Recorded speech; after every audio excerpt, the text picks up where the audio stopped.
The scorching sun beat down mercilessly on Marfa, Texas, as Piper Bennett clutched her empty stomach and tried to steady herself against the wooden post outside the general store. 3 days without food had weakened her beyond reason, but pride kept her standing upright until it couldn't anymore. The world tilted sideways as her vision darkened at the edges, the dusty town square swimming before her eyes just before everything went black. It was 1876, and the West was unforgiving to women traveling alone, especially those who had fled eastward with nothing but the clothes on their back and desperate dreams of a new beginning. Xavier Prescott had just finished loading supplies into his wagon when he heard the commotion. Turning his head, he saw a slender figure in a faded blue dress crumple to the ground across the square. Without hesitation, he dropped the sack of grain he'd been carrying and ran toward the fallen woman, pushing through the small crowd already gathering around her. "Give her air," he commanded, his deep voice cutting through the murmurs of the onlookers. Xavier knelt beside the unconscious woman, noting her pallid complexion and the sharp angles of her cheekbones, signs of someone who hadn't eaten properly in days. Her dark hair had come loose from its pins, spilling around a face that, despite its gauntness, held a striking beauty. "Someone fetch Doc Miller," he called out, but seeing no one move quickly enough, he turned to the young stable boy hovering nearby. "Tommy, run and tell the doctor I'm bringing in a patient." The boy nodded and took off at a sprint while Xavier carefully gathered the woman into his arms. She weighed almost nothing, confirming his suspicions about her condition. As he stood with her cradled against his chest, he heard the whispers. Another drifter. Probably one of those runaways. No decent woman travels alone. Xavier ignored them all. He'd never cared much for the judgments of others. 6 years as a ranch foreman after returning from the war had taught him to measure people by their character, not by gossip. And this woman, whoever she was, needed help, not condemnation. Doc Miller's office was at the edge of town, a modest whitewashed building with a small sign hanging from the porch. The doctor was already waiting at the door when Xavier approached, the stable boy dancing anxiously beside him. "Bring her in, Xavier," the older man said, holding the door open. "What happened?" "She collapsed in the square," Xavier explained, laying her gently on the examination table. "Looks like hunger to me." Dr. Miller nodded grimly as he pressed his fingers to the woman's wrist, checking her pulse. "You're right about that. She's malnourished, dehydrated too." He reached for a small bottle of smelling salts. "When's the last time anyone saw her eat?" "No one knows her," Xavier replied, stepping back to give the doctor room. "Haven't seen her around before today." The doctor waved the smelling salts under her nose, and after a moment the woman stirred, her eyelids fluttering open to reveal eyes the color of warm honey. She gasped, trying to sit up too quickly. "Easy now," Dr. Miller said, placing a steadying hand on her shoulder. "You've had quite a spell." The woman's gaze darted around the unfamiliar room before landing on Xavier, who stood by the door, hat in hand. Fear flickered across her face before being replaced by wariness. "Where am I?" Her voice was hoarse but held a pleasant cadence that Xavier found himself wanting to hear more of. "You're in my office, miss," Dr. Miller answered. "This gentleman brought you here after you fainted in the town square." She closed her eyes briefly, and Xavier could see the shame washing over her features. "I'm sorry to be a bother," she said quietly. "I'll be fine now." "You're not fine," Xavier spoke up, "and it's no bother. When's the last time you ate anything?" She hesitated, clearly uncomfortable with the question. "I had some bread 2 days ago." Dr. Miller clicked his tongue disapprovingly. "Well, you need more than just bread, young lady. You need real food and rest. I'll have Mrs. Miller bring over some broth to start." "I can't pay you," the woman admitted, her fingers worrying at the frayed edge of her sleeve. "Not yet anyway. Once I find work, don't worry about that now," the doctor interrupted kindly. "First things first." Xavier stepped forward. "I'll cover her expenses, Doc." He wasn't a wealthy man, but his position at the Diamondback Ranch provided him enough to live comfortably and help others when needed. The woman's eyes widened. "I couldn't possibly. You can pay me back when you're on your feet," Xavier said, though he had no intention of collecting. "What's your name, miss?" She hesitated, as if weighing whether to trust them with even that small piece of information. Piper, she finally said. Piper Bennett. Xavier nodded. Xavier Prescott, I work at the Diamondback Ranch outside town. Mr. Prescott has quite a reputation as a gentleman, Dr. Miller added with a smile, mixing a powdered medicine into a glass of water. You're in good hands, Miss Bennett. Xavier felt a flush creep up his neck at the doctor's praise. I'll leave you to your work, Doc. Miss Bennett, I hope you feel better soon. He placed a few coins on the doctor's desk, more than enough to cover the visit and medicine. Wait, Piper called as he turned to leave. When he looked back, he saw a complexity of emotions crossing her face: gratitude, embarrassment, uncertainty. Thank you, Mr. Prescott. I won't forget this kindness. Something in her voice, in the dignified way she held herself despite her circumstances, caught at him. Xavier tipped his hat. Rest well, Miss Bennett. He stepped out into the harsh sunlight, unable to shake the image of those honey-colored eyes from his mind. Inside the doctor's office, Piper slowly sipped the medicine Dr. Miller had prepared, the bitter taste making her wince. How did you come to Marfa, Miss Bennett? The doctor asked conversationally as he wrote notes in a small ledger. Piper chose her words carefully. I came west looking for a new start. My parents passed last year and there was nothing left for me in Philadelphia. It wasn't the whole truth, but it wasn't a lie either. She had indeed lost her parents, but it was what happened afterward that had sent her fleeing westward, the unwanted advances of her father's business partner. A man twice her age with powerful connections who wouldn't take no for an answer. When he'd threatened to ruin what remained of her reputation unless she agreed to marry him, Piper had packed what little she could carry and disappeared in the night. Well, Marfa's a decent town, despite what you might have heard about the frontier, Dr. Miller said. Small but growing since the railroad came through, there's work to be found for those willing. I'm willing to do just about anything honest, Piper replied. I was a teacher back east, but I can clean, cook, sew whatever's needed. Dr. Miller's eyebrows rose. A teacher, you say? That's fortunate timing. Miss Holloway, who's been running our little schoolhouse, is leaving to get married next month. The town's been looking for a replacement. Hope fluttered in Piper's chest, but she tamped it down. I have no references with me. No one here knows me. References can be wired for, the doctor said with a wave of his hand. And as for knowing you, well, that can be remedied with time. For now, you need to recover your strength. Before Piper could respond, the door opened, and a plump, motherly woman entered carrying a tray with a steaming bowl of broth. Here we are, Mrs. Miller announced cheerfully. This will put some color back in those cheeks. The rich aroma made Piper's empty stomach clench painfully.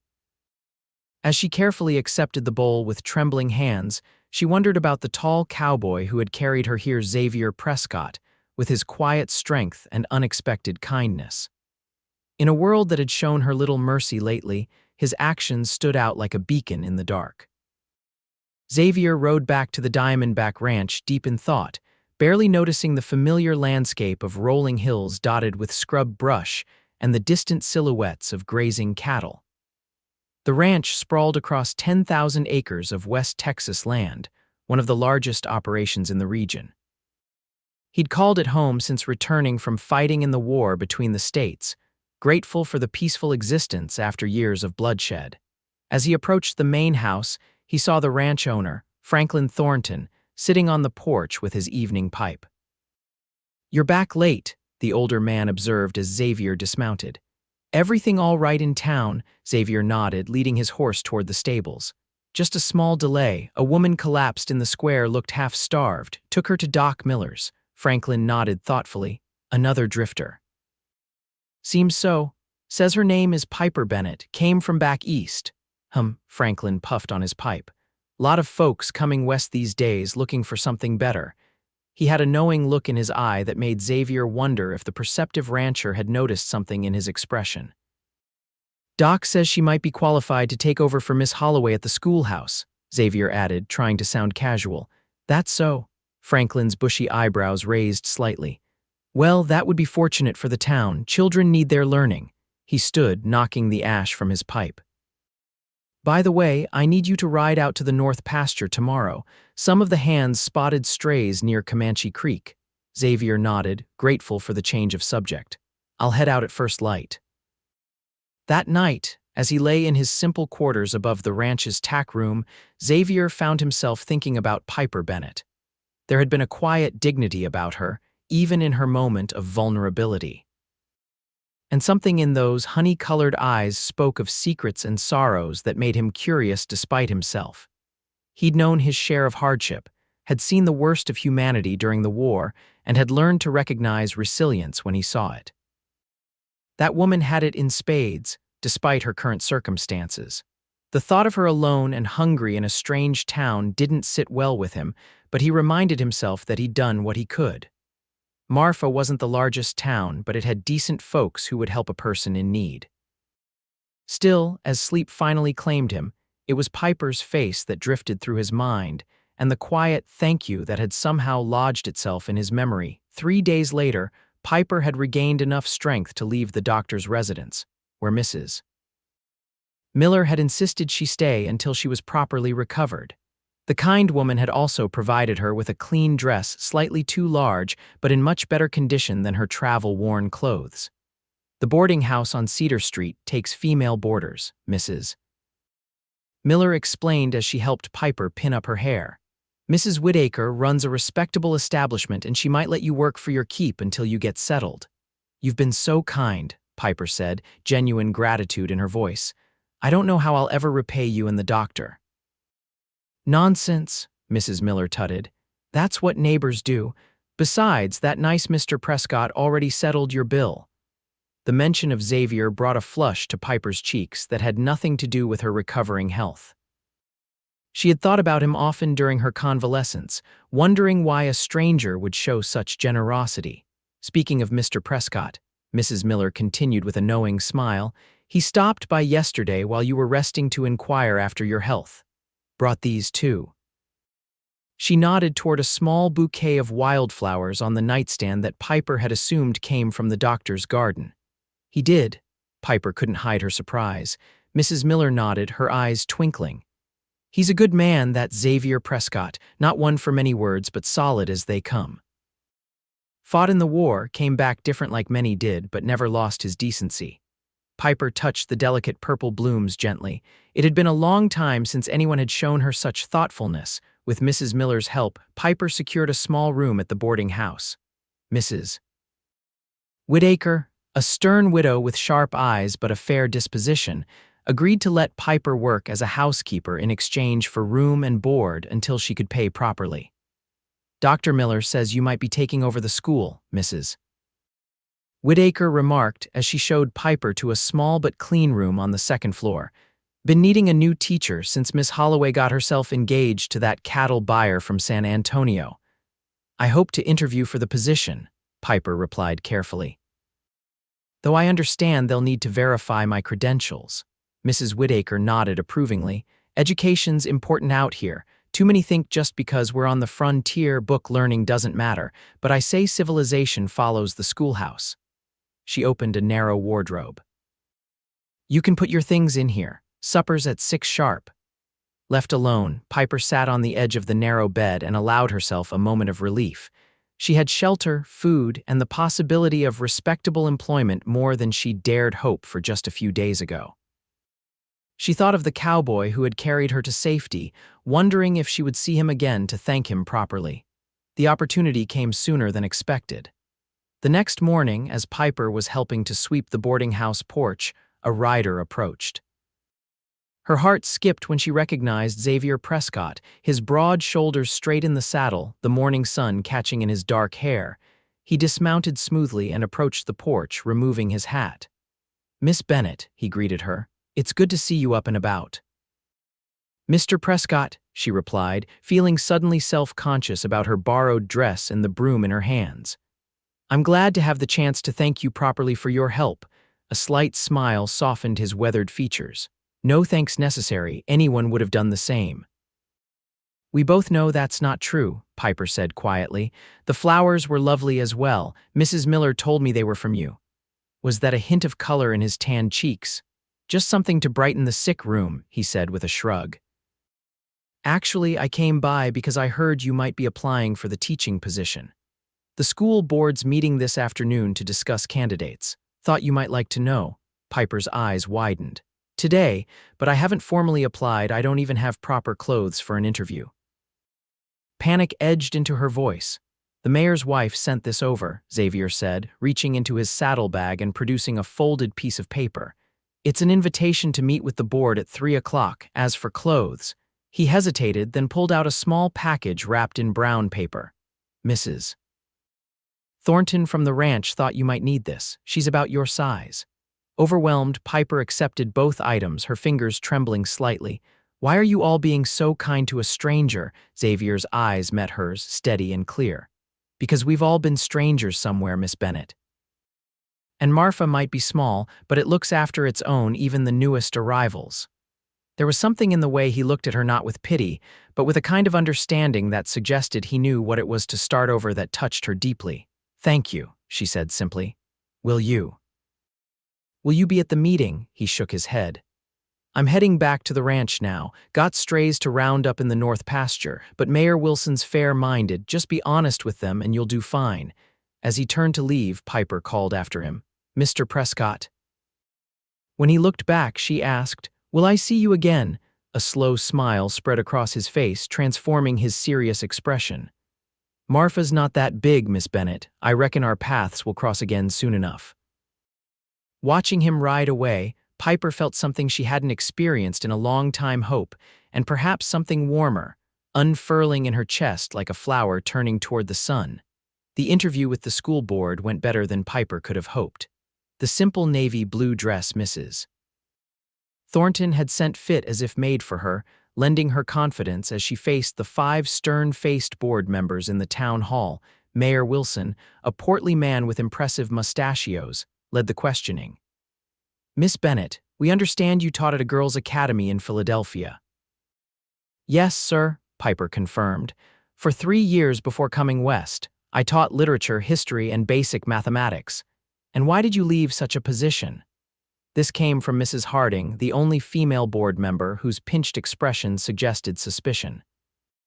Piper had prepared for this question. After my parents passed, the academy changed ownership. The new proprietor and I had different views on education. It wasn't the complete truth, but it was close enough. The new owner had indeed had different views, specifically that Piper should accept his romantic overtures or find herself unemployed. We've sent a telegram to Philadelphia requesting verification of your employment, Mayor Wilson said, but these things take time. Our school term begins in 2 weeks, and we find ourselves in a difficult position. I understand, Piper said carefully. I would be happy to provide a demonstration lesson if that would help ease your concerns. This suggestion was met with approving nods. After further discussion of curriculum expectations and salary modest, but with lodging included in the small house attached to the schoolhouse, the board agreed to hire Piper provisionally, pending the receipt of satisfactory references. The children of Marfa deserve an education, Mayor Wilson concluded, and we can't delay the school term. You'll start on the first Monday of September, Miss Bennett. As Piper left the town hall, her heart light with relief, she nearly collided with a tall figure on the steps. Whoa there, said a familiar voice, steady hands catching her shoulders to prevent her from stumbling. Careful, Miss Bennett. Looking up, she found herself gazing into Xavier Prescott's face, his expression warm with amusement. Mr. Prescott, I thought you were rounding up strays. Finished earlier than expected, he explained, releasing her arms once she was steady. Thought I'd come see how your interview went. The genuine interest in his voice made Piper smile. They hired me provisionally, at least, until my references arrive. That's wonderful news, he said, and she could tell he meant it. The town needs a good teacher. Those kids can be a handful, though. I'm not afraid of a challenge, Piper assured him. I once taught a class of 20 young ladies from Philadelphia's finest families. Believe me, they could be far more fearsome than any frontier children. Xavier laughed, a rich sound that warmed her more than the afternoon sun. I'd wager you're right about that. He gestured toward the street. Can I walk you back to the boarding house? Or perhaps you'd join me for a cup of coffee at the hotel restaurant to celebrate your new position. Piper hesitated only briefly. Propriety suggested she should decline an unmarried woman taking refreshments alone with a man she barely knew could start tongues wagging. But this was the West, where old rules sometimes bent under the weight of practical realities, and she owed this man a debt of gratitude. Coffee would be lovely, thank you, she decided. The hotel restaurant was quiet at this hour with only a few patrons scattered at tables. Xavier led her to a corner table and pulled out her chair with an easy courtesy that spoke of good upbringing. "So, Miss Bennett," he said once they were seated with steaming cups before them, "what brought you all the way from Philadelphia to Marfa? It's quite a journey for a lady alone." Piper cupped her hands around the warm mug, considering how much to share. "As I mentioned, my parents died last year. After that, circumstances changed. I decided a fresh start was in order." Xavier nodded, not pressing for details she clearly wasn't ready to give. "The West is good for fresh starts. That's what brought me here after the war." "You fought for the Union?" Piper asked, then immediately regretted the question. Texas had been Confederate territory, and the war remained a sensitive subject even 11 years after its end. But Xavier didn't seem offended. "I did. My family moved to Illinois from Virginia when I was a boy. My father didn't believe in slavery, so we went north before the tensions got too bad." He took a sip of his coffee. "After Appomattox, I couldn't face going home, too many memories. A friend told me about ranching opportunities in Texas, so I came west instead." "Wasn't it difficult, coming to former Confederate territory as a Union soldier?" Xavier's expression turned thoughtful. "At first. But out here, people judge you more by how you handle yourself than by which side you fought for.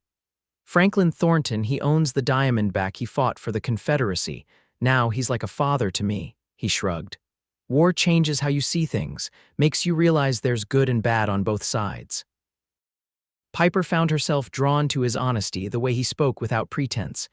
"And you've been at the Diamondback ever since?" "6 years now. Started as a regular hand, worked my way up to foreman." Pride touched his voice, not boastful but earned. "It's good work, honest." "It suits you," Piper observed. When he raised an eyebrow, she explained, "You seem like someone who values straightforwardness." "Is that a polite way of saying I'm blunt, Miss Bennett?" His eyes crinkled at the corners when he smiled. "Perhaps occasionally direct," she conceded with an answering smile. "But in a world full of falseness, that's refreshing." Something shifted in his gaze as he looked at her, a deepening interest that made her pulse quicken. "You're not what I expected, Piper Bennett." It was the first time he'd used her first name, and the sound of it in his deep voice sent a pleasant shiver through her. "And what did you expect, Xavier Prescott?" she asked boldly, surprised at her own forwardness. "I'm not entirely sure," he admitted, "but I'd like to find out more." Their conversation continued easily, moving from Xavier's work at the ranch to Piper's plans for the school. She found herself laughing at his stories of cattle drives gone awry and sharing her own tales of precocious Philadelphia students. By the time they finished their coffee, the awkwardness of strangers had melted away, replaced by a comfortable familiarity that felt both surprising and natural. As they stepped back onto the street, the setting sun bathed Marfa in golden light, the harsh edges of the frontier town softened by the evening glow. "Thank you for the coffee," Piper said, suddenly shy again as they paused outside the hotel, "and for everything else. I don't know what would have happened if you hadn't helped me that day." "I'm glad I was there," Xavier said simply, "and I'm glad you're staying in Marfa." The warmth in his eyes made her breath catch. For a moment she thought he might take her hand, but instead he respectfully tipped his hat. "Good evening, Miss Bennett. I hope our paths cross again soon." "I hope so too, Mr. Prescott," she replied softly. As she watched him walk away toward the livery where his horse was stabled, Piper felt a curious mixture of emotions. In just a few days, Marfa had transformed from a desperate last stop on her westward flight to a place of potential new beginnings. And Xavier Prescott, the man who had literally carried her to safety, was becoming something more than just a kind stranger.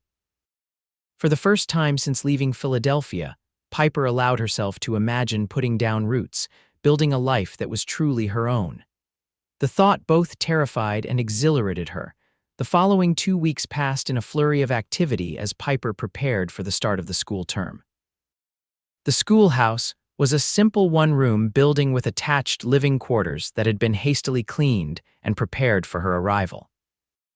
Though modest, with just a bedroom, small parlor, and kitchen, it represented more independence than Piper had ever known, and she took to arranging it with enthusiasm.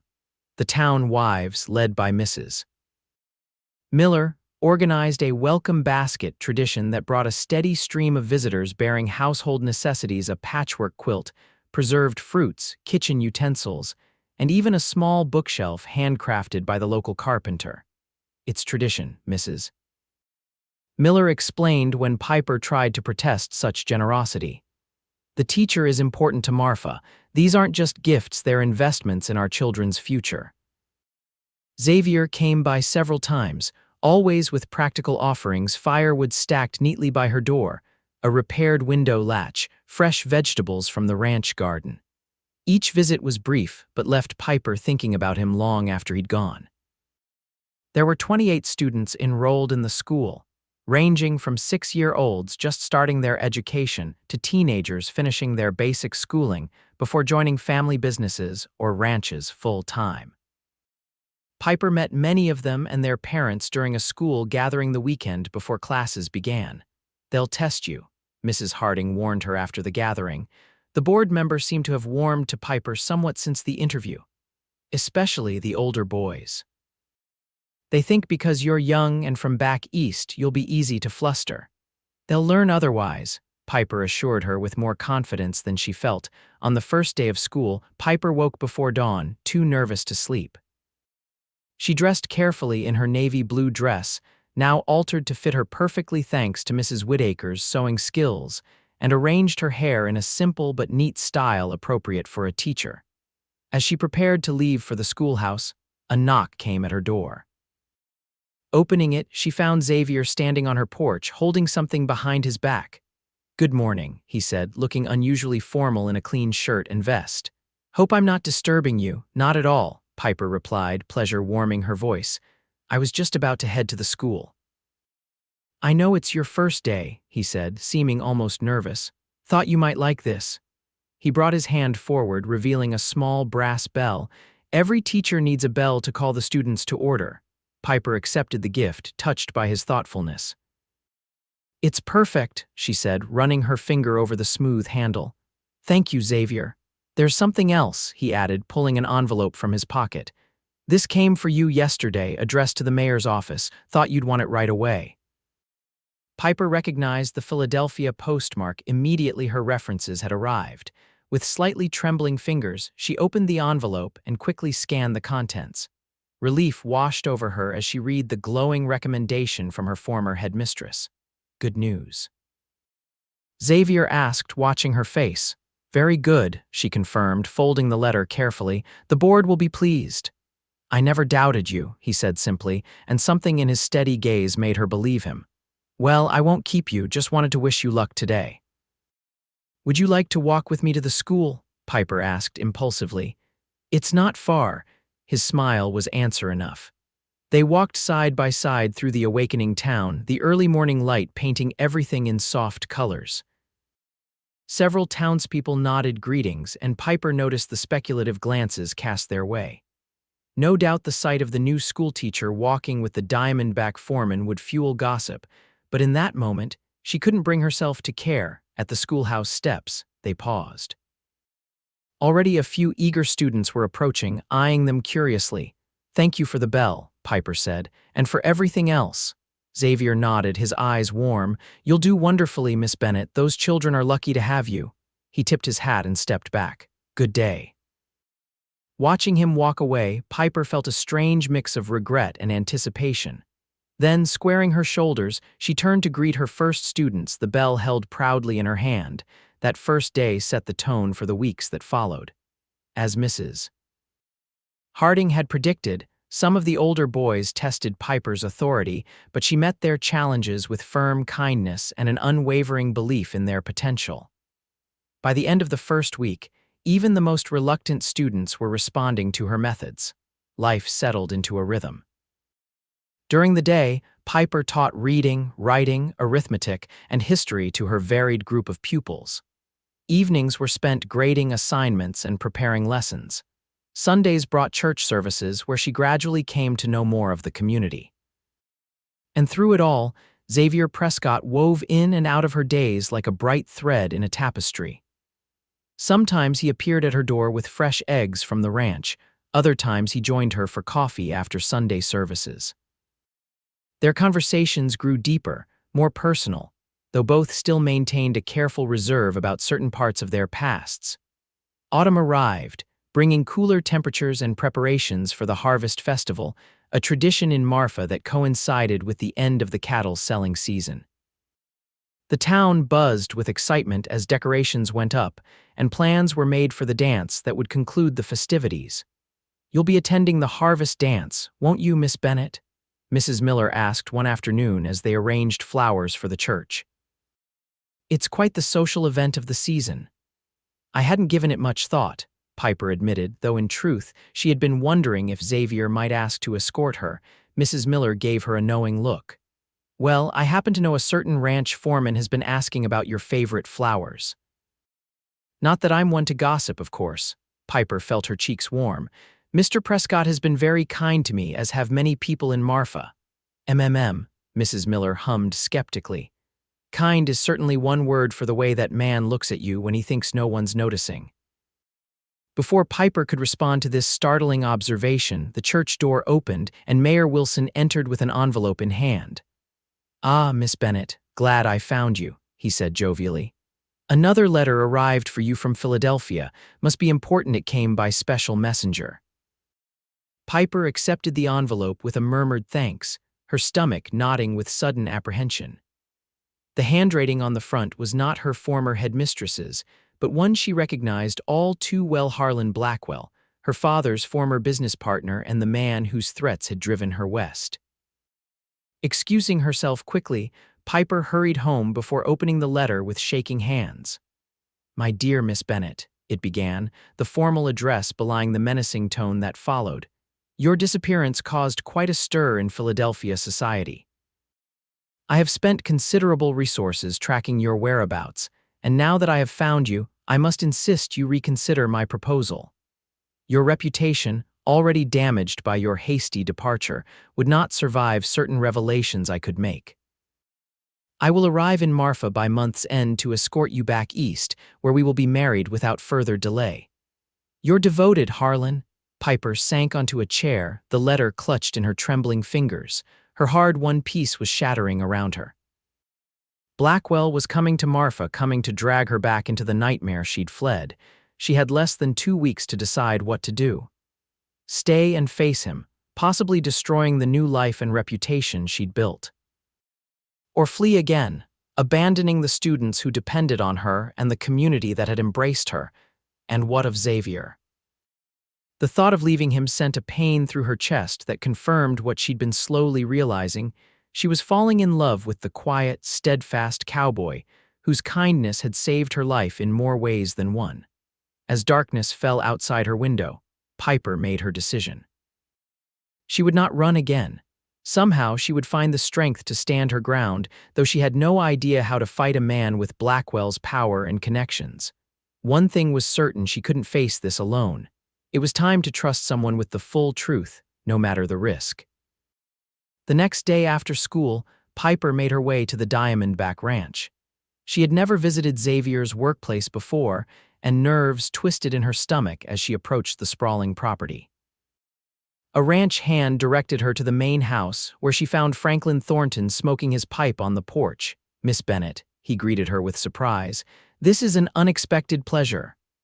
"I'm sorry to intrude, Mr. Thornton," Piper said. "I was hoping to speak with Mr. Prescott on a rather urgent matter." Something in her expression must have conveyed her distress, for the older man's face softened with concern. "Xavier's out checking the south fence line. Should be back shortly." He gestured to a chair. "Won't you wait?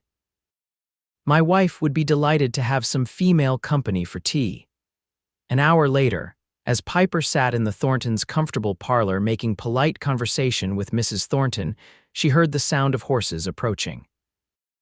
Through the window, she saw Xavier dismounting, his tall figure unmistakable even at a distance. Mrs. Thornton followed her gaze and smiled gently. "I'll tell him you're here," she said, rising, "and perhaps we'll give you some privacy for your conversation." When Xavier entered the parlor moments later, his surprise at finding her there quickly gave way to concern as he took in her troubled expression. "Piper, what's wrong?" He crossed the room to where she stood, propriety forgotten as he took her hands in his. "I need to tell you something," she said, her voice steadier than she felt. "About why I came west and about a man who's coming to Marfa to find me." Xavier's expression darkened. "Are you in danger?" "Yes," she admitted, "though not the kind you might think." As the late afternoon sun slanted through the windows, Piper told Xavier everything about her parents' deaths, Blackwell's unwanted advances and threats, her desperate flight west, and the letter announcing his imminent arrival. Xavier listened without interrupting, his face growing more grim with each revelation. When she finished, he remained silent for a long moment, still holding her hands in his. "I'll understand if this changes how you see me," Piper said quietly. "Running away rather than facing my problems wasn't very brave." Xavier's head snapped up at that. "Brave? Piper, you crossed half a country alone with almost nothing rather than submit to a man who threatened you. I'd call that remarkably brave." His voice was fierce with conviction. "And you're not facing him alone now. I won't let him harm you." Relief washed through her. "I don't know what to do, Xavier. If he reveals the circumstances of my departure from Philadelphia, my reputation here could be ruined. The school board might dismiss me." "Then we'll face that possibility together," Xavier said firmly. "Marfa isn't Philadelphia. People here judge by actions, not rumors, and your actions have earned you respect."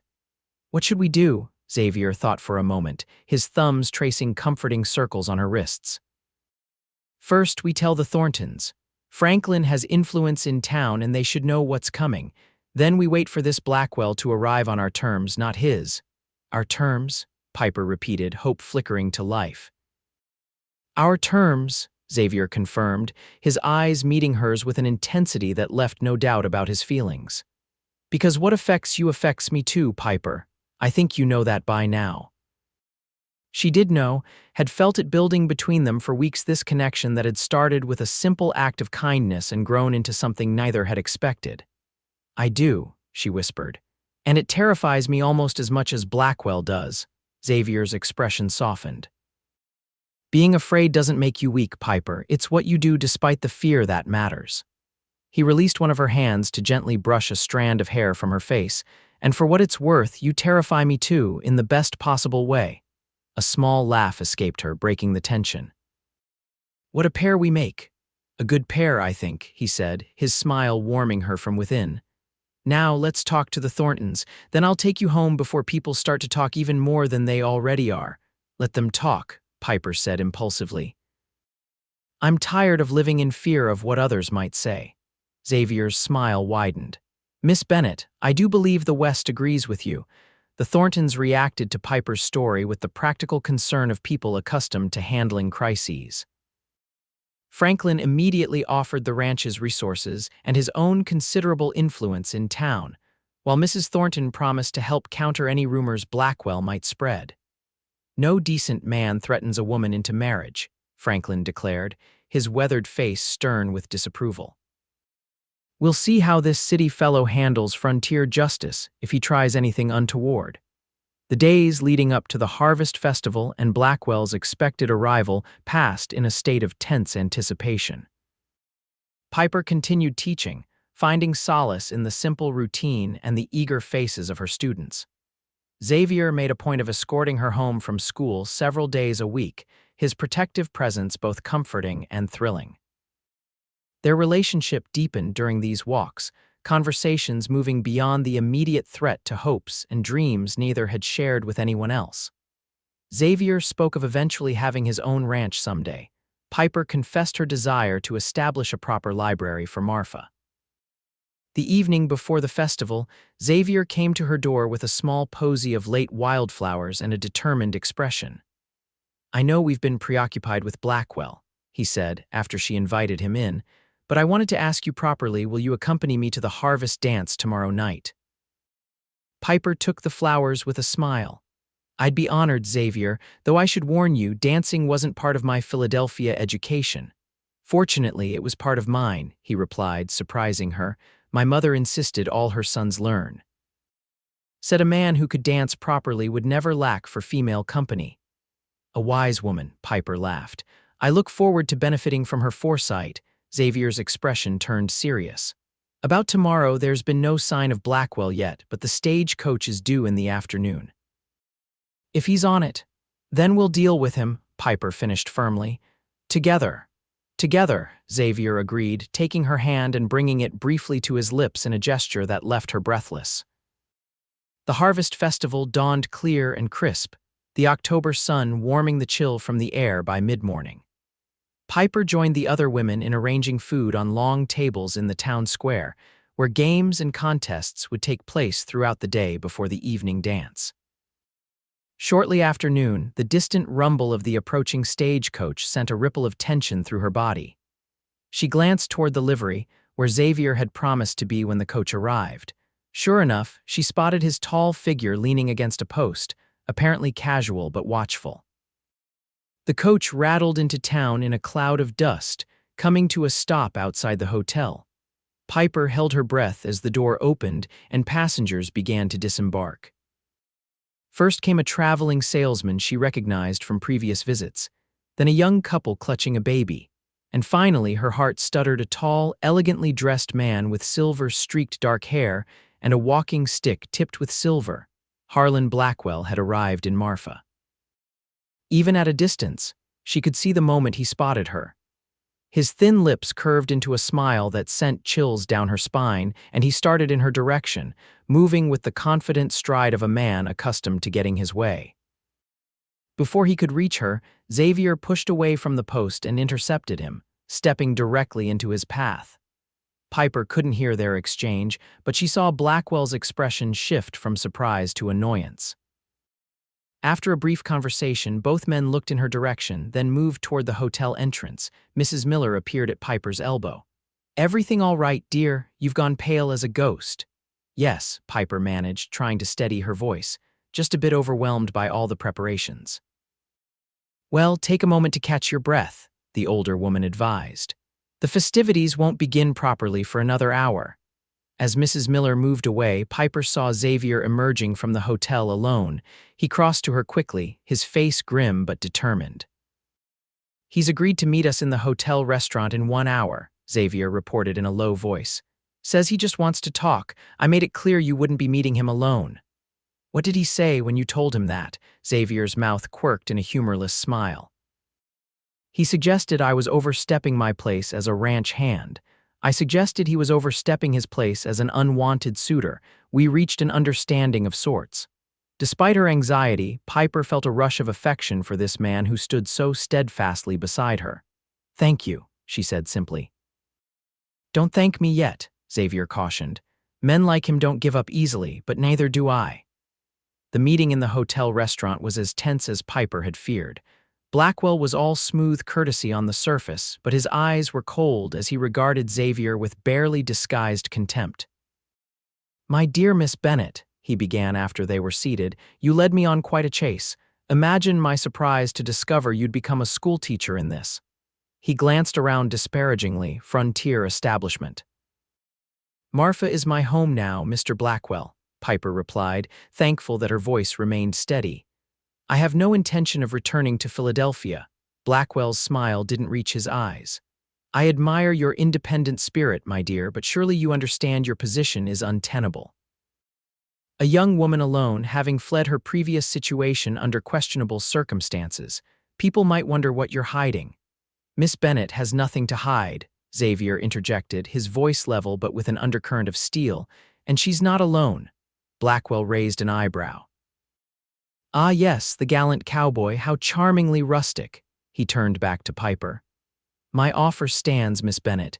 Marriage to me would restore your reputation and secure your future.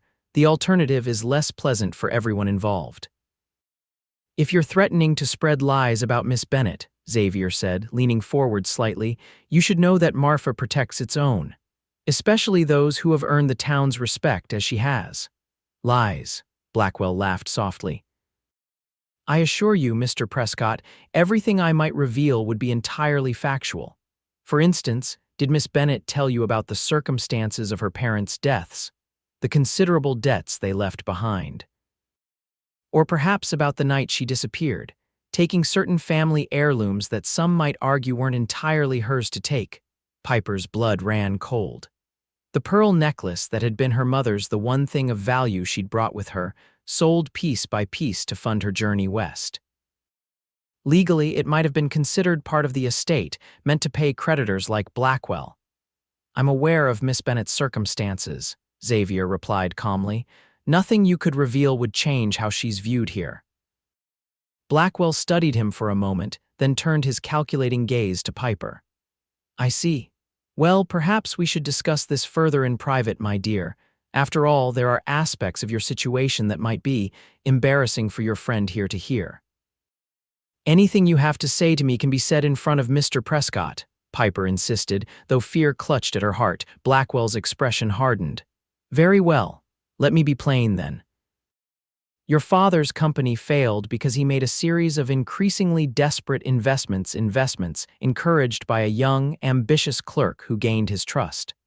A clerk who disappeared shortly after your father's suicide, taking company funds with him. Piper gasped. That's not my father, would never, the evidence suggests otherwise, Blackwell continued mercilessly. Evidence I've kept private out of respect for your father's memory and concern for your reputation. But if you persist in this foolish independence, I cannot guarantee that discretion will continue. Xavier's hand covered Piper's trembling one on the table. Mr. Blackwell, he said, his voice dangerously quiet, I don't know what game you're playing, but threatening Miss Bennett won't work. Not here. This is hardly a game, Mr. Prescott. It's a simple business proposition. Miss Bennett returns to Philadelphia as my wife, preserving both her reputation and her father's legacy, or she faces the consequences of her actions and her father's. And if I choose neither option? Piper asked, finding her voice at last. If I simply continue my life here, Blackwell's smile was cold. Then I will be forced to share what I know with your school board, your church, and anyone else who might be interested. I doubt your position would survive such revelations. Before either Piper or Xavier could respond, the hotel door opened, and Franklin Thornton entered, accompanied by Mayor Wilson and Sheriff Taylor. They approached the table with purposeful strides. Mr. Blackwell, Mayor Wilson said, his usually jovial face serious. I understand you've been making threats against our schoolteacher. Blackwell looked taken aback. I beg your pardon, this is a private conversation. Not in my town, it isn't, the mayor replied firmly. Miss Bennett is a valued member of our community. Any threat to her is a matter of public concern. I've made no threats, Blackwell protested, rising to his feet. Merely stated facts Miss Bennett would prefer to keep hidden. Franklin Thornton stepped forward, his weathered face stern. Son, I've been in business for 40 years. I know a blackmailer when I see one. This is outrageous, Blackwell spluttered. I am simply trying to protect Miss Bennett from the consequences of her actions. Sheriff Taylor, a taciturn man with a reputation for straightforward justice, spoke up. From what I gather, the only action Miss Bennett took was refusing your unwanted advances and coming west to make a fresh start. That's no crime in these parts. You don't understand the situation, Blackwell insisted. Her father's troubles, whatever they may have been, are not hers to answer for, Franklin interrupted. Out here, we judge people by their own actions, not their family's mistakes. Piper felt tears pricking at her eyes, moved by this unexpected defense from people who had known her only a few months. Mr. Blackwell, Mayor Wilson said firmly, the afternoon stage leaves in 1 hour. I suggest you be on it. Blackwell's face flushed with anger. You can't simply order me to leave. I have rights, you sure do, Sheriff Taylor agreed amiably. You have the right to get on that stage voluntarily, or you have the right to spend the night in my jail for disturbing the peace. Your choice. For a moment it seemed Blackwell might argue further, but as he looked around at the united front before him, his shoulders sagged slightly. This isn't over, he said, glaring at Piper. Your past will catch up with you eventually. Perhaps, she replied, finding strength in Xavier's steady presence beside her. But when it does, I won't be facing it alone. With a final venomous look, Blackwell stormed out of the restaurant. Sheriff Taylor turned to Piper. I'll make sure he gets on that stage, Miss Bennett. Don't you worry. Thank you, she said, her voice thick with emotion. All of you, I don't know how to repay such kindness. No repayment necessary, Franklin said gruffly. Just keep teaching our children as well as you have been. After the men departed, Piper and Xavier remained at the table, the silence between them charged with unspoken emotions. I'm sorry I didn't tell you everything, Piper finally said. About my father's death, it was suicide after his business failed. I couldn't bear to speak of it. Xavier's hand tightened around hers. You don't owe me explanations, Piper. We all have parts of our past we'd rather not revisit. But Blackwell was right about one thing. I did take my mother's pearls, knowing they might legally belong to the creditors. I sold them to fund my journey west. Xavier's expression remained unwavering, and if you hadn't, you might never have made it to Marfa, you might never have fainted in that town square. His voice softened. And I might never have carried you to the doctor. The simple truth of his words struck her with unexpected force. Every choice, every mistake, every desperate decision had led to this moment, sitting across from a man who looked at her with such tenderness it made her heart ache. Xavier, she began, then faltered, uncertain how to express the tumult of emotions inside her. The festival will be starting soon, he said gently, and I believe I was promised a dance this evening. Piper smiled through the tears that threatened. Yes, you were, and I always keep my promises. So do I, he replied, his eyes telling her this was about far more than just a dance. As they left the hotel, Piper felt lighter than she had in months. Blackwell might return someday, might even make good on his threats, but for now she was free to embrace the life she'd found in Marfa and the love that had unexpectedly blossomed in the most unlikely of circumstances. The Harvest Festival was in full swing by late afternoon, the town square transformed by decorations and bustling with activity. Children ran laughing between game booths, while adults competed in everything from pie baking to horseshoe tossing. As evening approached, lanterns were lit, casting a warm glow over the gathering. Piper had returned home briefly to change into her best dress, a deep green calico that Mrs. Thornton had insisted on gifting her for the occasion. As she made her way back to the square, several people stopped her to express their support, news of Blackwell's confrontation having spread through town with typical frontier efficiency. Don't you worry about that city slicker, Mrs. Whittaker told her firmly. We know good character when we see it. By the time Xavier found her near the refreshment table, Piper was overwhelmed by the community's acceptance. He looked different tonight, dressed in his best clothes, his dark hair neatly combed and his normally serious face relaxed into a smile when he spotted her. You look beautiful, he said simply as he approached, his admiration evident in his eyes. Piper felt a blush warm her cheeks. Thank you. You look quite handsome yourself. Ready for that dance I was promised? Xavier asked, offering his arm as the musicians began tuning their instruments on the wooden platform that had been constructed for the occasion. As ready as I'll ever be, she replied, placing her hand on his sleeve. The first dance was a lively reel that had couples weaving in and out of complex patterns. True to his word, Xavier proved to be an excellent dancer, guiding Piper through the steps with a sure hand and patient instructions murmured into her ear when needed. By the third dance, she was laughing with exhilaration, caught up in the joy of the moment. During a pause while the musicians refreshed themselves, Xavier led her to a quieter spot at the edge of the square. The autumn night was crisp but not cold, stars beginning to appear in the darkening sky above. I spoke with Sheriff Taylor before finding you, Xavier said. Blackwell was on the stage, he's gone. Relief washed through Piper, for now at least. For good, if he has any sense, Xavier replied. The sheriff made it clear he wouldn't be welcome back. I can hardly believe it's over, Piper said, looking out at the celebrating townsfolk. When I came to Marfa, I never imagined finding all this a home, work I love, people who would stand up for me. And what about me? Xavier asked softly. Did you imagine finding me? Piper turned to face him, her heart racing at the intensity in his gaze. "No," she answered honestly. "You were the most unexpected discovery of all."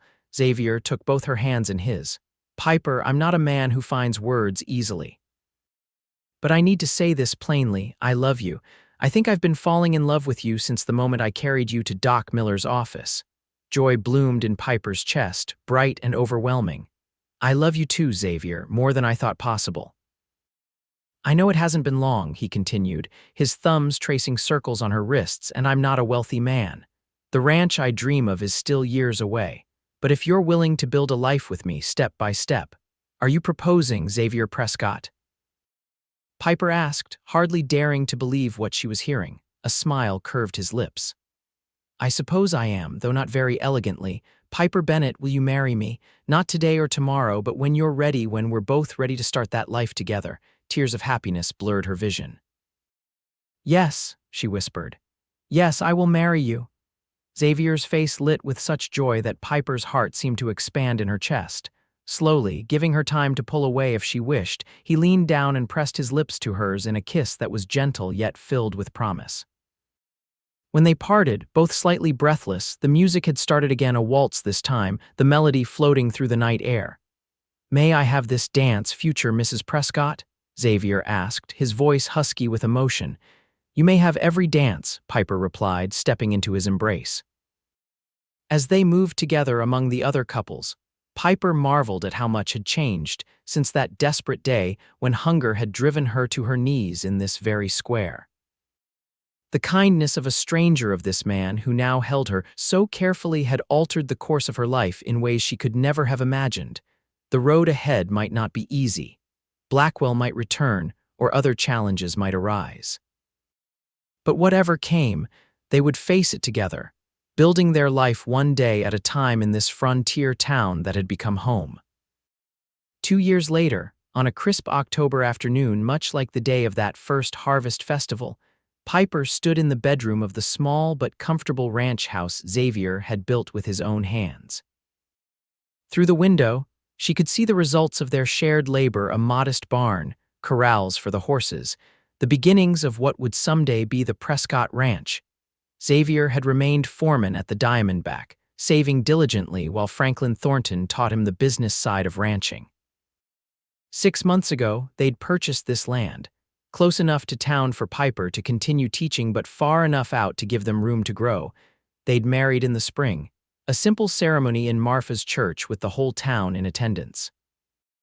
Piper had worn a dress of pale blue silk, a wedding gift from Mrs. Thornton, and carried wildflowers Xavier had gathered that morning. Sheriff Taylor had given her away, a role he'd accepted with gruff emotion when Piper had asked him. Now, as Piper adjusted the collar of her dress and checked her hair in the mirror, she heard the front door open and Xavier's boots on the wooden floor. "Piper," he called. "Are you ready? Everyone will be arriving soon." Today marked their first harvest festival as hosts.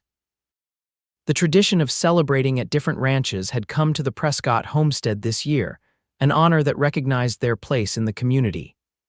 "Coming," she replied, placing a hand on her slightly rounded belly, still their secret for a few more weeks until the first trimester passed. Downstairs, Xavier waited at the foot of the stairs, his face lighting up at the sight of her just as it had that first night at the harvest dance. At 36, he was more handsome than ever, confidence and contentment having smoothed some of the serious lines from his face. "You look beautiful," he said, the words a familiar refrain that never failed to warm her heart.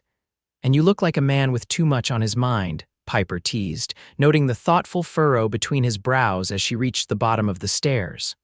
"What is it?" Xavier took her hands, his expression turning serious. "A letter came today from Philadelphia." Piper's heartbeat quickened.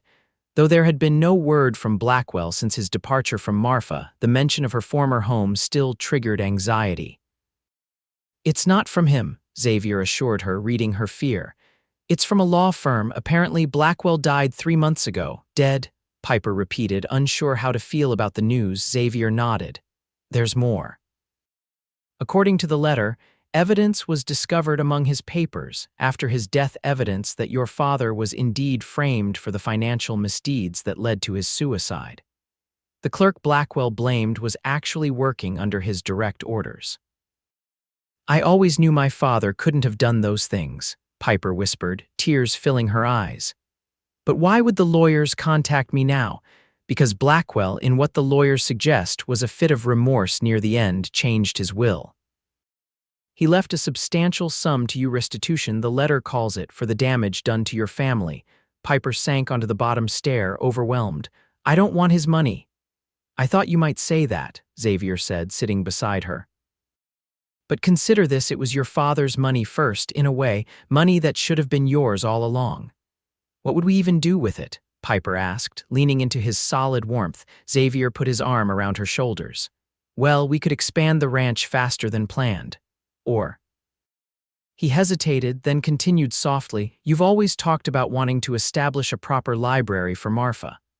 The idea caught Piper's imagination immediately. "A library," she repeated thoughtfully, "with books for all ages, open to everyone." "The Bennett Library," Xavier suggested. "In honor of your father." Tears spilled over onto Piper's cheeks as she nodded. "He would have liked that. He always believed in the power of education." Xavier gently wiped away her tears with his thumb. "Then it's settled. We'll write to the lawyers tomorrow." Outside, they heard the first wagons arriving. Piper rose, smoothing her dress and offering her hand to Xavier. "We should greet our guests." As they stepped onto the porch together, Piper paused to look out over the land that had become their home, the place where their child would be born and raised. From the desperate hunger that had brought her to her knees in Marfa's town square to this moment of fullness and belonging, it was a journey she could scarcely believe. "What are you thinking?" Xavier asked, his hand warm and steady in hers. Piper smiled up at him, her heart overflowing with gratitude and love. "I'm thinking that sometimes fainting from hunger can lead to the most unexpected blessings." Xavier's answering smile was tender as he bent to kiss her softly. "And sometimes carrying a beautiful woman to the doctor can change a man's life forever." Hand in hand, they descended the porch steps to welcome their friends and neighbors, the community that had become family in this corner of the Wild West, where two strangers had found each other, and, against all odds, built a love strong enough to weather any storm. Behind them, the sun began its descent toward the horizon, painting the Texas sky in brilliant shades of gold, and rose a fitting backdrop for the life they had created together. All because a hungry woman had fainted in a dusty town square, and a kind cowboy had stopped to help.